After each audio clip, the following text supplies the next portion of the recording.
Hello, my name is Josh, and during this presentation we'll be dissecting the logistic concepts currently in operation at the Heineken Beer Company. The first topic in focus is the structure of the Heineken Beer supply chain. The first link in the chain is agriculture. It is imperative that a strong base of agriculture is established to ensure the company has ample supply for its consumers and the assurance for the company's future. Agriculture supply for Heineken Beer comes in the form of hops, apples, and other natural ingredients. The second link in the supply chain is malting. The brewery is now responsible for engaging suppliers of raw materials to enable brewing to occur. Malting of barley, brewing fermentation, bearing, filtration, and packaging are all involved throughout the brewing process. Third link in the supply chain is the brewing of the beer specifically. The steps involved to brew the beer are as follows. Germinating and drying the beer grain for 7 days, which creates the unique smell and flavour. The second step takes 1 day and involves 5 phases of converting the grains into fermentable sugars. Step 3 takes 5 to 14 days to convert wort sugars. The fourth step involves allowing the liquid to sit at 0 degrees for 3 to 4 days to lower turbidity. After another 1 to 2 days of allowing the beer to sit, optimum brightness will have been established, which is step 5. Finally, step 6 takes 1 to 2 days of protecting the beer from light and oxygen. The fourth link in the supply chain is the packaging. Heineken prides itself on being a leader in the industry for environmental and sustainable packaging. Forms of packaging including cans, glass bottles and kegs are all used by Heineken. Distribution of beer is the fifth link in the supply chain. Americans take up approximately 40% of the Heineken distribution holdings. Once it has been distributed throughout the world, it then lands in our retail stores for consumer consumption.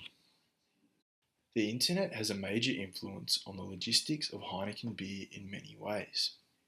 Firstly, for the benefit of the consumers, ordering has been made a whole lot easier through improvements in technology.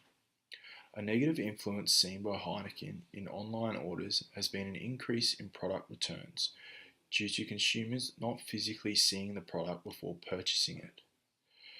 The internet has forced Heineken retailers to engage transportation companies with extensive experience in deliveries and shipments. The internet has also allowed all parties of the supply chain to communicate more readily and effectively. There are many ways in which logistical performance can be measured.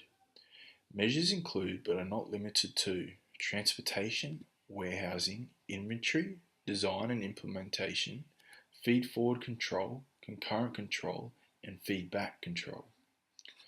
Heineken as a company has a major reliance on the continual flow of its supply chain, and along with being the most international brewer, it can be said that a prominent measure of Heineken logistical performance is transportation.